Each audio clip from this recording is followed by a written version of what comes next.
For me, good. Okay, so so for the next 3 class meetings, this one included, and then 2 next week, we're going to be covering Chapter 6. Chapter 6 is on a topic. I don't know why I made my voice go when I said 6, but anyway, Chapter 6 is on, I think, a fun topic. It is on deviant behavior. That's the topic. I can't remember what the exact title of it is in your book. Something like Crime and Deviance or something like that is the full name of the chapter.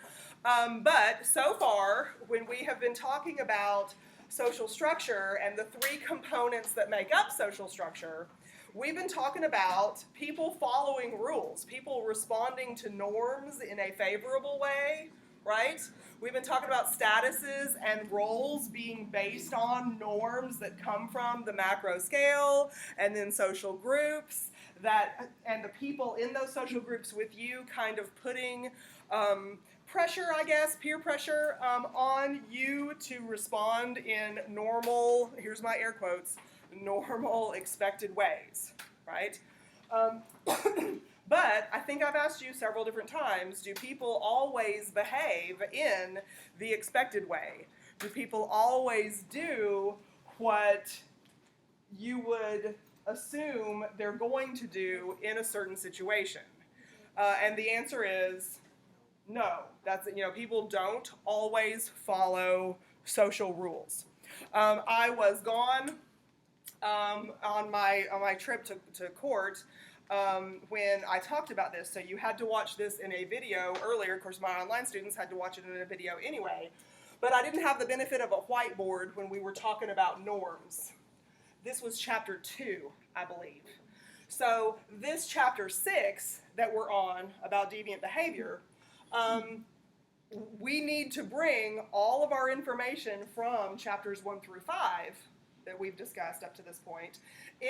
We need to bring all that knowledge into Chapter 6, an understanding of Chapter 6. And the first thing that I'm going to go back and review to get your mindset in place for understanding deviant behavior is this concept from Chapter 2 called norms.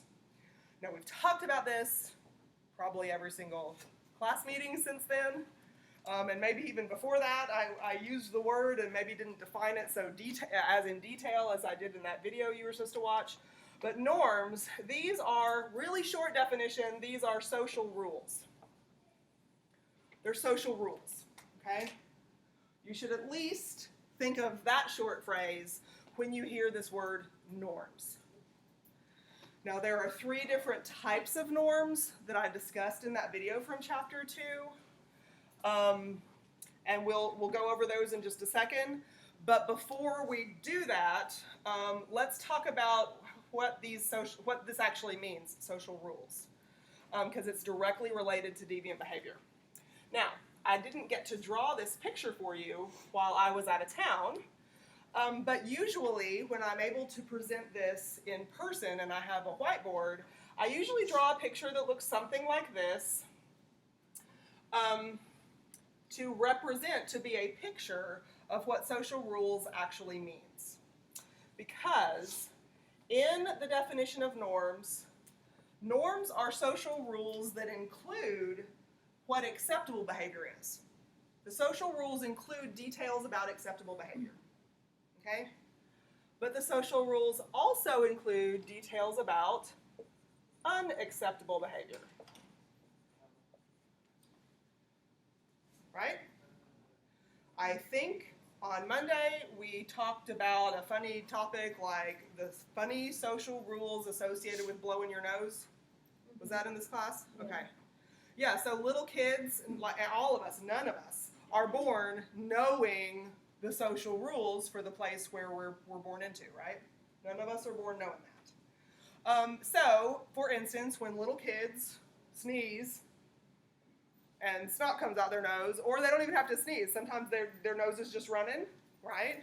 We adults, we know the complicated, acceptable way of dealing with that in our society, but little kids maybe haven't learned that yet. What are some of the things that little kids might do if their nose, first of all, it's weird to me that they don't feel it. Eat their booger. Yeah, use their hands. They might use their hands to wipe it away. They might use their mouth Their clothes. to get it. Their clothes, this is very absorbent. Your hair, if you've got long enough, is very absorbent. I don't know about that one. It is. Yeah, basically they'll use anything, right? Anything convenient.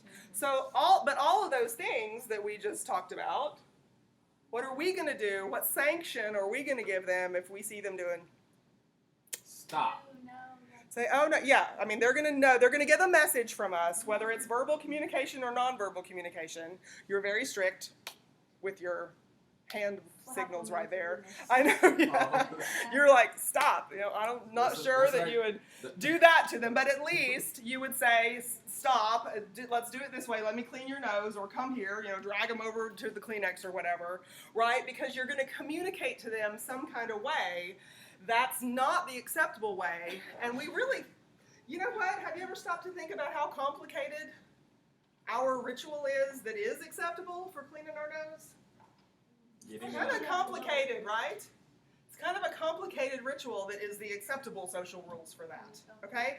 But you also know the rules of what you can't do, okay?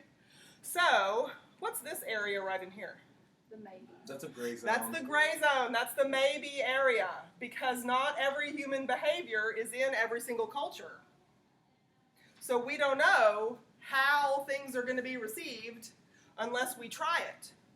So, for instance, I've seen a lot of adult males, I haven't seen females do this, I've seen adult males do this, but they'll like hold this side and blow forcefully, and then hold this side and blow forcefully.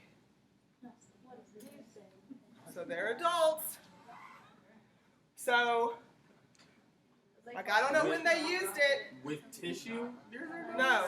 Oh, I don't do But, that. okay, but is that going to work? I mean, that apparently works. I love Alexandra's facial expressions here. But anyway, that works, right? So, but is that behavior in this gray area something that maybe would work for females? Or is that only okay? Is that only acceptable as a masculine thing? Is it unacceptable as a feminine thing? Okay, right. Here I don't know. We're having a debate. The majority of us say, well, that's probably in this unacceptable thing, right? The Kleenex Corporation definitely doesn't want us all to move to that pattern, right? They want us to use Kleenexes, okay, as our complicated ritual. Okay, so, silly example, nose blowing, but this unacceptable side of this norms picture, you see this circle that I have drawn it's a range. There's a whole bunch of different behaviors all over the place that are in this unacceptable region of the social rules picture. This region is that. Okay? So this region of unacceptable behavior on this timeline thing or line segment that I've drawn, the region that represents unacceptable norms, unacceptable rules about social behavior, is what deviant behavior is. Okay?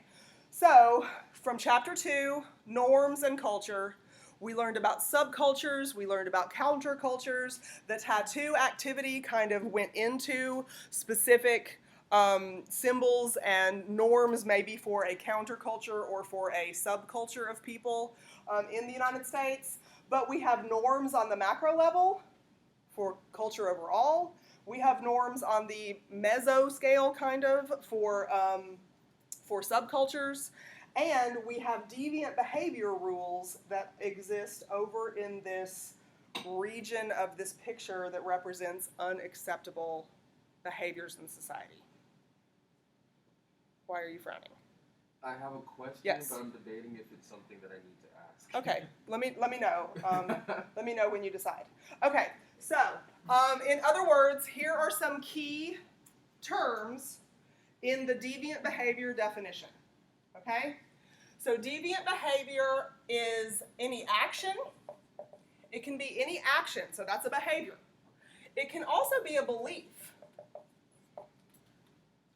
Or it can be a condition.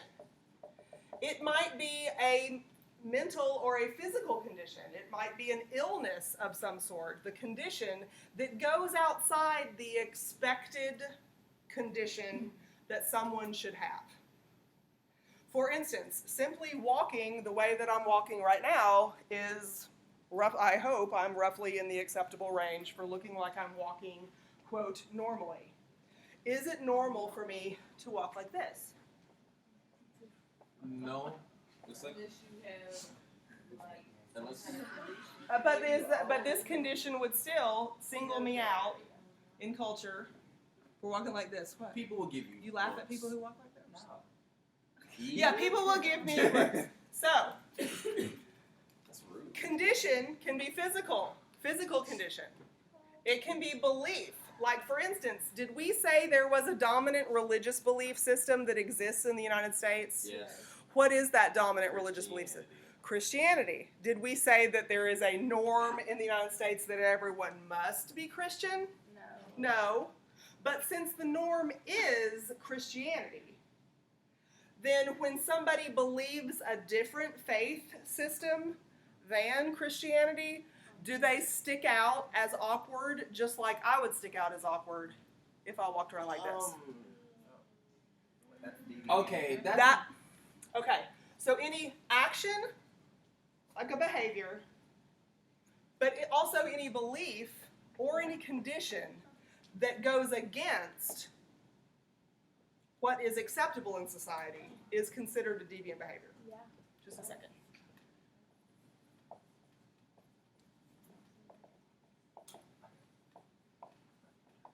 See, now I'm not sure if. Oh, sorry. Let her go. Okay. Hers is probably more important. Okay. I don't know about that, but yeah, go ahead. But when I think of deviant behavior, I think it's more of a voluntary type of behavior. Oh, okay, So good. when you hunched over, I think, oh, that's something you can't control.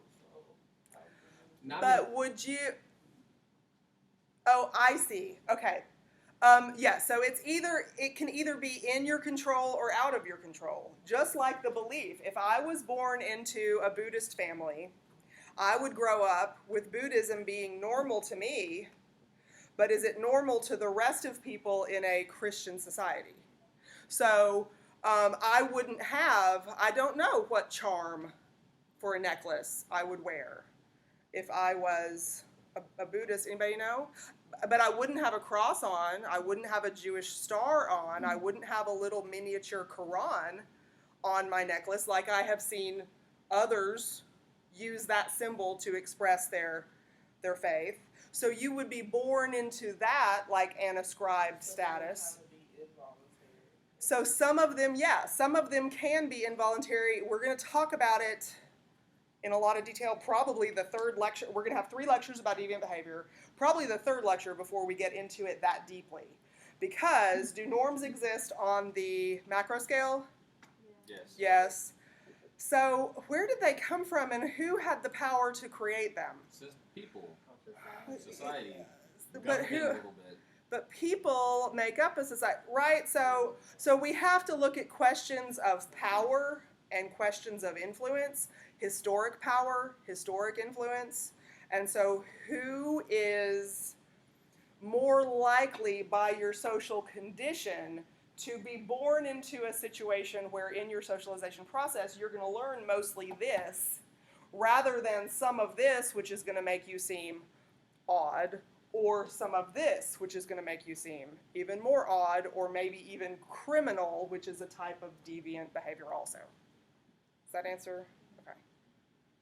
Deviant behavior depends on the culture. Oh, absolutely. Great. Yes, deviant behavior depends on the culture. I'm very glad you made that connection because back when we were talking about culture, we said culture is not the same everywhere. So since norms are part of culture, are norms the same everywhere? No. So for instance, if we were talking about marriage rules, in the United States, you're supposed to have one spouse and one spouse only at one time. If you're going to have a different spouse, you have to get rid of the first one before you get a new one. But in other cultures, you might be able simultaneously for one person to have simultaneously 3, 4 spouses. Not one person, one man. One person. There are. The kind of polygamy that we are most familiar with in the United States is called polygyny, to be specific, which is a man with multiple female spouses simultaneously. But there is another form of polygamy that we are usually unfamiliar with in the United States that is called polyandry, which is a female, a wife, having multiple husbands simultaneously. How often? It's not as common as polygyny, where a man has multiple female spouses, but you find it. You find polyandry around the world, in Asia, and Middle East, and in Africa, some places in South America too. So it's not. I forgot where it is, but somewhere here in the United States, you can actually have more than one wife. I don't know where it is. Probably in a southern state. Actually, yeah. Yeah, we'll talk about that. It's a fascinating thing to talk about, but we'll talk about that later on in the semester. It was going to be the week after Thanksgiving, but not now, since I learned that we don't have a week after Thanksgiving. But it'll be probably around the Thanksgiving time when we talk about family patterns, marriage patterns around the world. So I have a quick question. Okay. Would that be considered a norm for us, just because it's here in the United States in one state, or how would that be considered? It's in the gray zone. Um, No, it's not in the gray zone because we tested it. Think of the gray zone as like untested behavior. And in the United States years ago, like 150 years ago, polygyny specifically, where a man has multiple wives, was tested to see if it would be an acceptable behavior. However, it was not accepted. So there is no place in the United States where it is legal. We put it here. It's illegal. That doesn't mean there are laws against people living within the same domicile or being willing to share sexual partners with each other and call each other whatever name we want, husband, wife, whatever. But anyway, it's not legal, so it's over here. So it was here 150 years ago. Lawmakers said, So in the United States, it's firmly right here. How did they test this out? By trying it.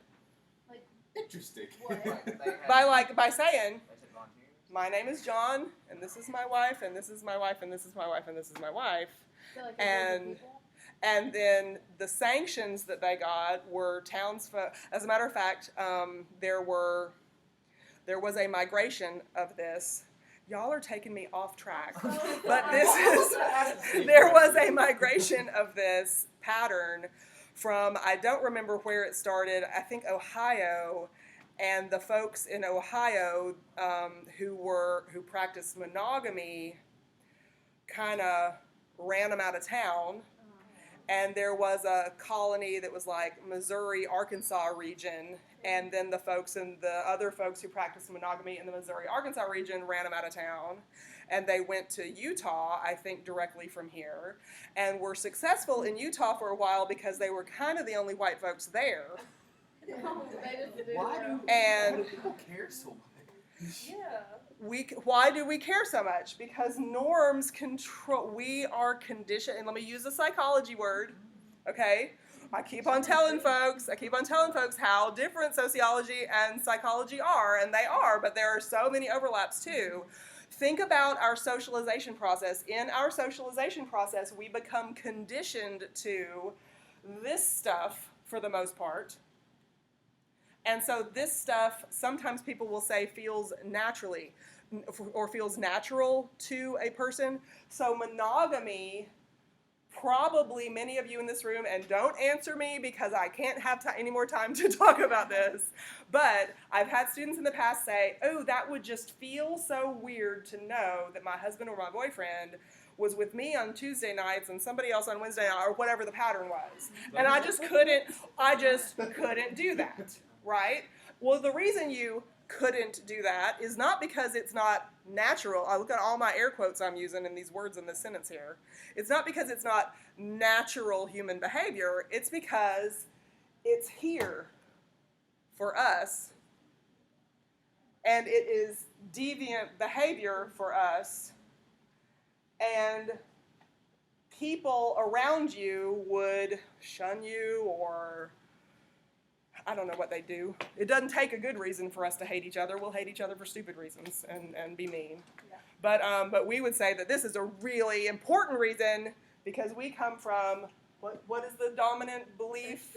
Christianity. And Christianity does not have polygamy, whether it's the polyandry form or the polygyny form of polygamy.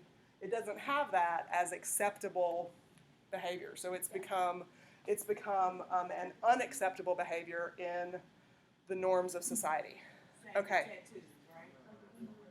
Some Christian faiths will say that tattooing, that is true. Some of you might have written about that in your assignment. Okay. Are y'all going to ask me a general deviant behavior question, or do you want to know more about marriage? I want to ask a question about socialization and conditioning. So that's Okay, so you go first and you ask me your question. Okay. So, the question I was thinking about earlier. So, where would sexual behavior lie? Because at a certain point, it's okay to talk about, but at another point, it's not okay to talk about. Okay, so that depends. It depends on the situation, just like the clothing example. I think I used a clothing example in class on Monday maybe, where all of you, I'll look out and all of you are pretty much wearing standard, acceptable clothing. Nobody sticks out to me as being, everybody is dressed differently, but you're all in this range. If somebody was in a bikini, a Speedo, an evening gown, a tuxedo, you would stick out to me. You would be deviant. But that's probably not something, well, the Speedo, yes, I would send you to change. But that's probably not something that you'd have a severe sanction for. And so sensitive topics like sexuality in general, they are sensitive topics that in this classroom we can address in an academic way. But at Kroger, while you're stocking the shelves with the other coworkers that stock the shelves, some of them might not be able to engage in an objective conversation in it. So somebody might get offended. It might not be appropriate. You see what I mean? So there are nuances to this that are fascinating to investigate, but for an introductory course, which is what ours is, we can't spend time dissecting it very much. Ian. So socialization. Socialization is a cycle of conditioning. No, it is not that. Okay, so you said socialization is a cycle of conditioning. No, it is not that simple. Socialization is a lifelong learning process, and the way we learn is through social interaction. Some of the social interaction is very informal, like somebody playing with a baby and saying "mama," and trying to get them to say, what's their first word going to be, right? Or saying "ball" and tossing the ball and trying to get them to interact in a way that people interact in our culture. But there's also a formal side, like what's going on with you and me right now. So there's formal, organized methods of training folks, and there's informal things, and we constantly, because of our brain development, constantly we are learning. There's different things that we can learn at different times during our brain development. But it's not only about conditioning. When animals, non-human animals, let me say non-human animals learn, it is through conditioning. So I just lost my dog on Friday, y'all. He died. We used to say he's a smart dog, because he knew all kinds of words. Like he knew the difference between his frisbee and his football and all of these kinds of things, which I don't know what I'm going to do with now. He's gone. And he knew what it sounded. He was conditioned to the noise of me opening the cabinet where his canned dog food was, because he got that as treats. He's a big dog. He was conditioned to that cabinet. So if I was over there, he was like, and if I opened it, he was like, and if I pulled a can out and set the and the noise made the noise on the counter and it went whatever the noise is, open it up, he was like, right there. We say it's because dogs are smart. He's conditioned. He's conditioned. So non-human animals respond to conditioning. Humans respond to conditioning. but the socialization process is deeper than that conditioning. It's deeper than that conditioning. Okay? Okay. Good. So, so some things that are in this unacceptable range feel unnatural to us, and so we refuse to do them. Others are in this gray area; they are untried. They might seem logical to us. We do them. We see from people's responses. Are we in the acceptable range, or are we in the unacceptable range? So, in our socialization process as individuals, we learn stuff like that. We learn the difference between these things like that. So. Any action, belief, or condition that goes against acceptability in a society that is unapproved of behavior is considered deviant behavior. Okay? Your book, I think the definition in your book says anything that seriously violates social norms. Anything that seriously violates social norms, yes, you will be seriously sanctioned for it. For instance, there are 3 types of norms. Anybody have your notes from that time I was gone? You wrote down the 3 types of norms? The first one is folkways. Mores, spelled like this. And laws. Excellent. Okay. Folkways, mores, and laws. These are the 3 types of norms. And how do we distinguish among these 3 types? The severity. The reason we have 3 different types of norms is because there's all kinds of behaviors that are represented over here. Some of them are really important behaviors and some of them not so much. Okay? Like if you walk into this building and you don't realize somebody is walking in behind you and you drop the door in their face instead of just like holding it open a little bit and letting them come in, maybe you didn't mean to, you aren't intentionally being impolite, but is that impolite? And so they might be like, or thanks, or might not say anything at all. And you might be like, oh, darn, I dropped that door in their face. Because you know that that's shoot, I should have done something different. But nobody's going to give you a ticket for that, right? But there are other more serious norms in society, like the monogamy thing. Monogamy is actually a word that applies to marriage, but we use it in our daily conversation to mean like sexual exclusivity among sex partners. I'm only having sex with that person and only that person, and they are only having sex with me and only me. So sometimes do people have multiple partners? Yeah. And you didn't know, but you do find out? And is that more severe than dropping the door in somebody's face when you're walking in? Yeah. So the sanctions are more serious, right? The sanctions are more serious. When a deviant behavior goes against a law, it is called criminal behavior. That should not be a newsflash to anybody. But laws range. So folkways are not so serious, right? Not so serious, like wiping your nose on your shirt. That violates a folkway. The whole society is not going to collapse if all of a sudden tomorrow all of us start wiping our nose on our shirts. So folkways are not so serious. Mores are much more serious.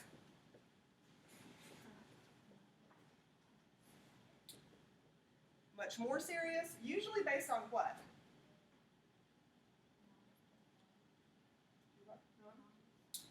Well, mores are a type of norm, but do you see any root Morals. Morals, good. Yes, morality, usually based on morality, what we think of as morally or according to a higher authority, God.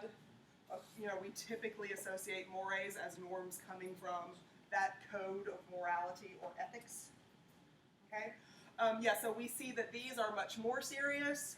And so, for instance, society would change significantly over time if our attitudes about monogamy changed.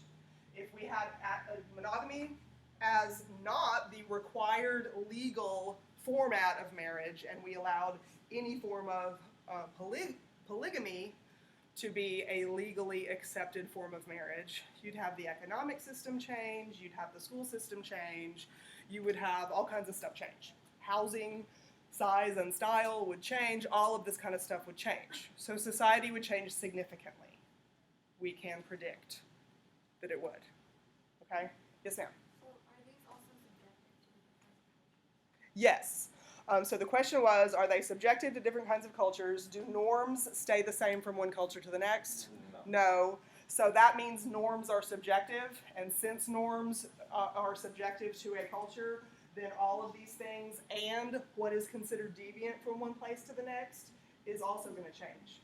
What could be considered deviant here could be considered like Perfectly normal somewhere else. Crazy. Yes, something that's considered deviant here could be considered perfectly normal elsewhere. For instance, another marriage example, and no, we can't talk about it for very long, but in a lot of countries in Africa, Middle East, Asia, South America, in a lot of cultures, it is very common for a girl to become married as soon as she starts her menstrual cycle. It's extremely common. How old is that? 13? 12, 13. Sometimes earlier. In our society, we have a whole lot of hormones in our food, so a lot of times kids are starting even earlier. Girls are starting their puberty even earlier. But technically, 12, 13-ish is a very common age around the world for, I'm going to use the word women, to be married. Okay? And in our culture, that's deviant. You know, we would call that many people do, and I'm not saying they shouldn't, but many people call that a violation of human rights. A little bit. Yeah, so according to our definition of culture, so for Raina's question, it's absolutely subjective. In those cultures where it's normal now, it's been normal forever, then if somebody came in and said, you can't do that, that's a violation of human rights, they could turn around and say, you're being ethnocentric, leave me alone, this is my culture. Right? Yeah, so, okay, so deviant behavior, it changes over time. Just look at the tattoo assignment that we just did. You know, I don't know whether there will be a time in the future where employers will overlook that neck tattoo. I don't know. Maybe it will, because certainly many more employers are accepting tattoos in many more ways than ever before. And many of you, you know, I'll see people in the hallway pulling their clothes off and say, look what I just got. If a person's doing good at doing their job, I don't care what tattoo they have. So see, when you are, right, I mean, many people your age have that same attitude. If you're good at doing your job, I don't care what you look like, I don't care where your tattoos are, I don't care. So when you are the manager of whatever kind of corporation and you have hiring practices, you can direct people to say, accept everybody. But right now, is that the norm? No. No, because It's age slowly- groups always. So then your question about subjectivity, let's look at categories of people also that we talked about Monday, whenever that was. Let's look at the definition of categories of people. And different categories of people have different subjective views about this chart thing here, whatever it's called, whatever this picture is, about what's acceptable or not acceptable. Right? Quickly. That's kind of also why I asked about the sexual behavior question, because people my age, it's completely normal to be like, oh yeah, this is my sexuality. But if I were to go to my grandpa and be like, you're talking about sexual identity, oh yeah, like overt sexual identity as part of your self-concept for people your age. Yeah, so sexual behavior and then sexual I should identity. have worded that differently. Yeah, that's okay. I'm just giving you some sociology words to use. But yeah, you're right. These things are different for people your age group, and your grandpa, who's a different age group than you, does not want you talking about it. Right? Does not want you living it. Does not want to see it on his TV programs. Doesn't even want to think of it as a Is going to concept. talk about how society is crumbling or whatever, right? Back in the day, we would never do it's blah, really blah, blah, right? interesting to think about. That's the different categories of people and the subjectivity that they overlap onto these rules. It's in just a few years, the norms will change. drastically. Norms change over time. That is really Norms cool. change according to the people who are looking at the situation. And norms change let me see, what did I say? Over time, they change. They change according to the point of view of the people looking at them. And they change from place to place. one culture here right now and another culture halfway across the world, the norms in those two cultures, when you compare them, you're going to see differences. You might see some similarities, but you might see lots of differences. And you should expect that. That's where ethnocentrism and cultural relativism come in. Yeah, so norms change over time, therefore deviant behavior. What is considered deviant back in the day, back in Grandpa's day, might not be considered deviant today. What was considered deviant in this place is not considered deviant in this place, right? And what's considered deviant to this subculture looking at it is not considered deviant to this subculture looking at it. True story. My husband and me, a friend of ours, have a mechanics business. They are mechanics. And so they have their own mechanics shop. They employ mechanics. They are mechanics themselves. In their mechanics shop, I've noticed this before, they cuss all the time as just part of their everyday language. They don't cuss in an angry way. They'll just use the F word as an adjective to describe the day. They'll just say it's an effing beautiful day outside. Or where is the effing crescent wrench or something? Like, they will say these things. And it just comes out of their mouth. It is not shocking anymore. Like, I'm desensitized. I'm conditioned to that. So I'm not, I don't do that anyway, but, it's not surprising to me when I hear that. Our friends had a baby girl. They did not send her to daycare because they own the shop, so they just put a playpen in the office. And the little girl grew up around all these mechanics who use these words. Oh, goodness. And even when she was potty trained, and she was, talking and interacting with people, her parents or the mechanics who were in the office, they would ask, "Do you need to go take a piss?" They would say, "Did you take a shit? And do I need to wipe your ass for you?" They would say these words. It's kind of funny. It's funny to us. Y'all aren't from the subculture in that little micro area shop, right? So in her socialization process, we are not born with a meter that tells us, ding, ding, ding, this is deviant behavior. The rest of society is not going to accept me if I do this in public. We're not born with a meter that goes off with an alarm that tells us, don't do this when I go to kindergarten. So she's going to be like, She learned in her socialization process what she was around every day. She didn't have any internal thing to say that this is wrong. Okay? So you and I know, and you're giggling because you and I know that in everyday public, or even to little kids, even if we do say effing this and shit that or whatever, even if we say that normally in our own language, we probably are more careful in front of a little kid. We're a little bit more careful. We don't want the little kids. Well, they weren't careful at all, so that's in the unacceptable range. They didn't even realize. As a matter of fact, my husband pointed out to his friend, just say potty. Don't say shitter. Say these kinds of things to the little kid. But yeah, when she went to kindergarten, she started getting in terrible trouble. She got written up and put sent to the principal's office, and she was like, "What? I don't know what I'm doing." So they had to condition her to stop. Right? So the sanctions that we get, we don't always get them. We don't always get the sanctions. If we grow up around somebody who their normal everyday behavior is here, we're not going to know any different. That's going to be normal, with my air quotes again. That's going to be normal from my life experience perspective. Okay? So the sanctions are what tell us whether this behavior is here or here.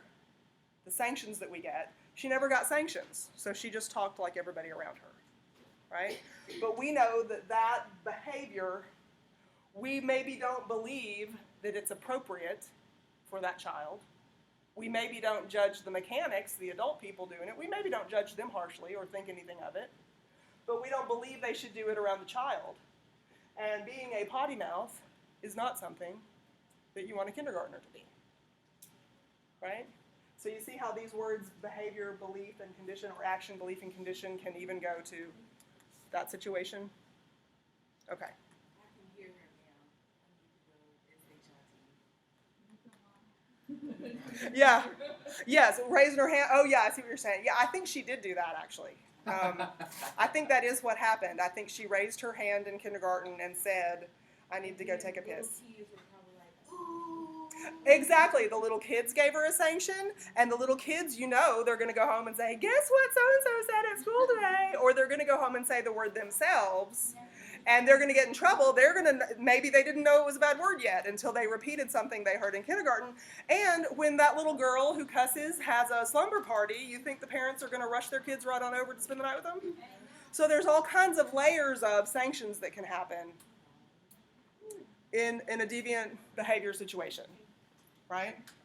So anyway, so deviant behavior, any action, belief, or condition that violates social norms. Your textbook author says significant social norms and then doesn't define what significant means. So eating your mashed potatoes with your fingers, are you violating a social norm? No. But I do. Potato skins? Mashed potatoes. Oh. Eating mashed potatoes with your fingers is violating a social norm, but is the whole of society going to shift and change? Will the economic system have to change? Will the education system have to change? Or family life have to change? Or the military have to change if all of a sudden we transition to being able to eat your mashed potatoes with your fingers? No. So that's kind of what the textbook author means by significant. Deviant behavior is something that people are usually compelled to take action about, or you believe strongly enough that you're going to do it anyway because you want to bring about a change in society, or you don't want to be associated with this side for some kind of personal or larger social statement. So significant would have to be on a macro scale of things. Maybe so, yeah. The word significant, yeah. Maybe so. If you look at the word significant, it's like for the effect on greater society, I think is how this textbook author is using that word, right? So any behavior, belief, and condition can be considered deviant if it's over here. And then the significant part is it going to really impact social structure and daily life and ideology, dominant norms? How much is it going to impact? Okay, so will you take your picture with all my polka dots in here? I guess that's, about to say, you better get yeah. If you can you get straight on though? Can you stand up and like get straight on? Because the ones that are straight on, the students like them better, and like zoom in, please. And do like maybe like this part and then like this part separate. Thank you. Okay. All right. So good work on those of you who rattled off those names of those norms, those 3 norms. Gold star for y'all today. Let's see. Okay. Let's talk about. Let's continue talking about this word significant in the definition of of deviant behavior that your textbook author uses, because okay, so we know that every norm has a sanction that goes with it, right? Or every behavior has a sanction that goes with it. Sometimes that sanction is positive, and sometimes that sanction is negative. So a sanction is a reaction to a behavior. It's a reaction to a behavior. It can either be positive or negative.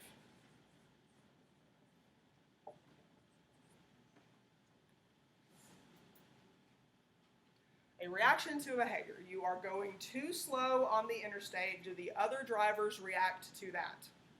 Do they communicate that to you? They go around you. Some of them will go around you and they won't pay any attention to you, or some of them will go around you and shout, or or they will wave a finger at you, or they will,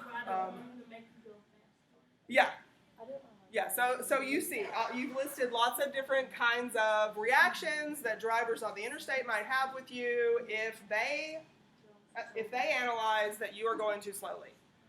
Okay, and so you'll get that message. That message is supposed to encourage you to do something. Go on city streets or get over into the slow lane or whatever, right? But the sanction is supposed to encourage you to do something. It's going to at least communicate that your behavior is unacceptable. Okay, so sanctions exist in a formal and also an informal way. The informal way are the examples of somebody zooming around you or pulling in front of you and slamming on their brakes or whatever silly thing we do to each other on the interstate. Okay? So those are some informal sanctions. Formal sanctions happen when you get sent to the principal's office, when you get a ticket, when you get charges pressed against you, when you have a court sentence. These are formal sanctions. Okay? Now, little bit of a philosophical question for you. Deviant behavior.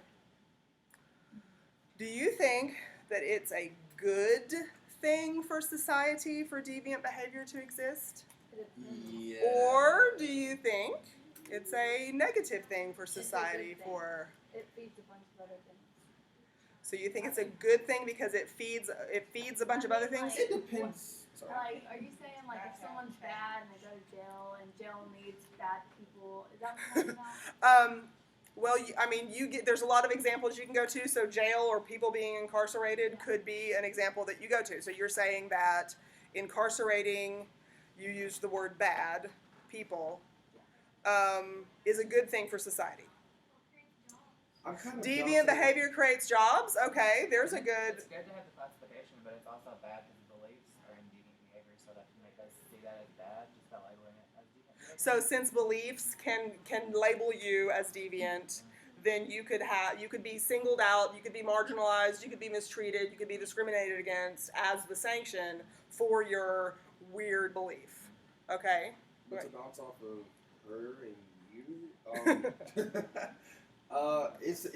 I think it's a good thing because Deviance is a good thing for society on a macro scale? What's not acceptable what people find unacceptable could be in reality acceptable, and it starts like a movement, and like people start protesting and all this other stuff. Okay, it can bring about change. So we're talking about social change here. Good. So I like that springboarding off of those different ideas. So let's talk about this social change thing, and what we're going to do really quick right now. I say really quick. How much time do we have? Oh, we don't have much time. We will have to do it really quickly. Okay. So this topic is called a social control. A social control. These are mechanisms or practices that society has in place to try to discourage people from being deviant and instead get you to conform. So it discourages deviance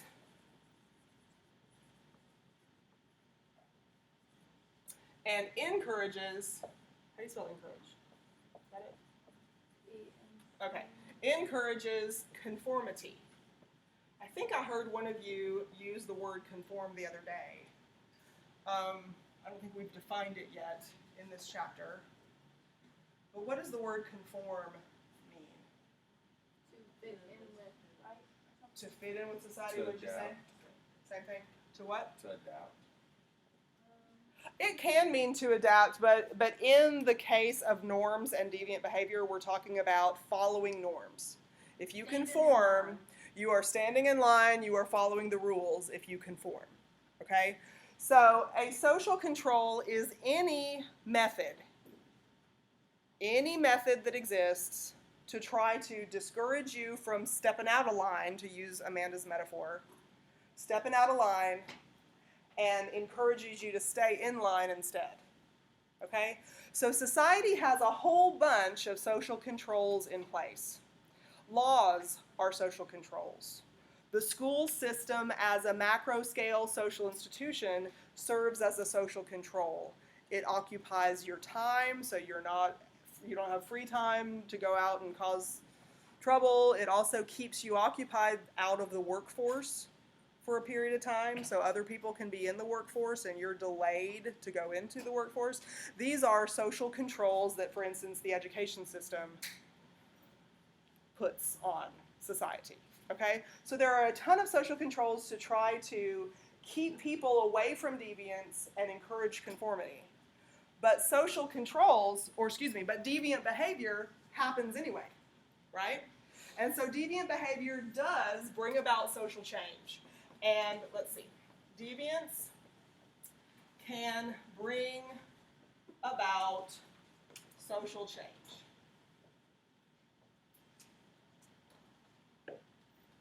Is social change a good thing? Well, It depends. It does depend. Can you think of any, can you put it in the context of the sociological perspectives that we have, the 3 sociological perspectives? And tell me, from a functionalist point of view, is social change a good thing? From a conflict point of view, is social change a good thing? And from a symbolic interactionist point of view, is change a good thing? well, 2 of them yes, 1 of them no. I think functionalist doesn't like change. They like to leave things the way that it is. If it's not broke, don't fix it. Okay, so Mallory says a functionalist, if it's not broken, don't fix it. They don't like social change, but is that 100% true? No, because Bec- like because of conforming, like everything adapts to. They know So it's gonna society change. does change over time.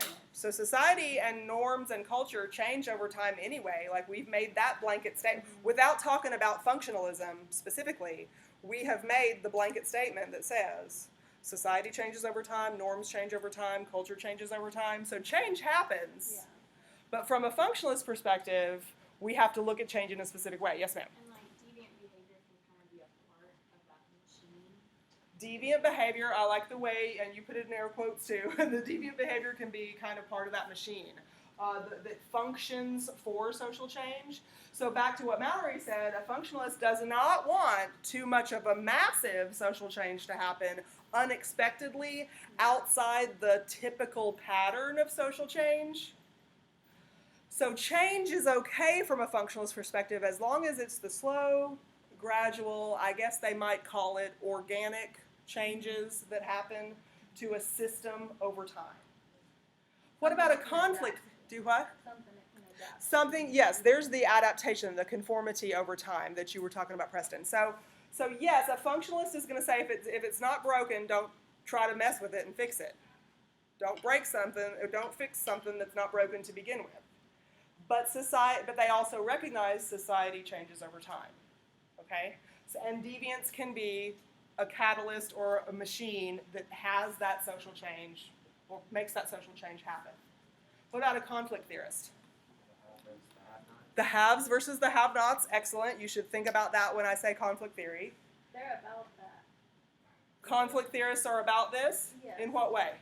They fight for change, right? Conflict theorists fight for change. She's asking me, is she right? Y'all tell her, is she right? Yeah. They fight inequality. Conflict theorists, the haves versus the have-nots, is all about the struggle, the metaphorical struggle for social change. That's what the conflict is about. If you're a have, it must be nice to be a have, and you probably don't want to give up many of your rights, many of your, do what?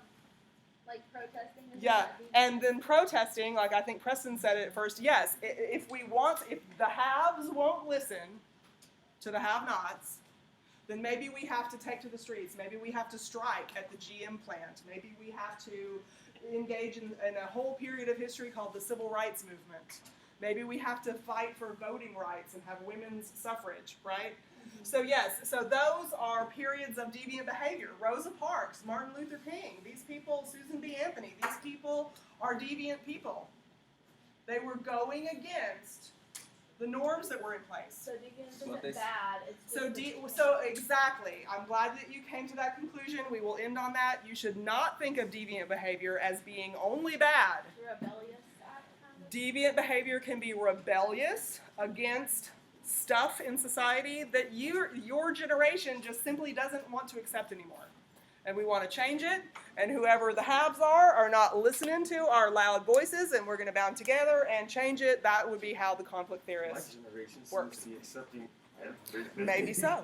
Maybe so. For the same reason that I said belief part could also be a good reason because it groups them together Don't to accept fight belief for the here. right. I didn't Yeah, hear. maybe So, not. so I was saying that belief, the deviant behavior can be what's bad because it groups people in a way that gives a negative connotation, but also Or like groups them in a good way because it puts them together. Okay, yes. So the belief part, yes. So the beliefs can unite. Beliefs are a good thing. They can unite us, and we have a community, we have solidarity around that belief. Yes, good. Or beliefs, from my perspective, if your beliefs differ a whole lot from mine, well, then my group is going to see you as, different or opposing or fighting with me. So, yeah, so that would be part of it too. Good. Okay. See.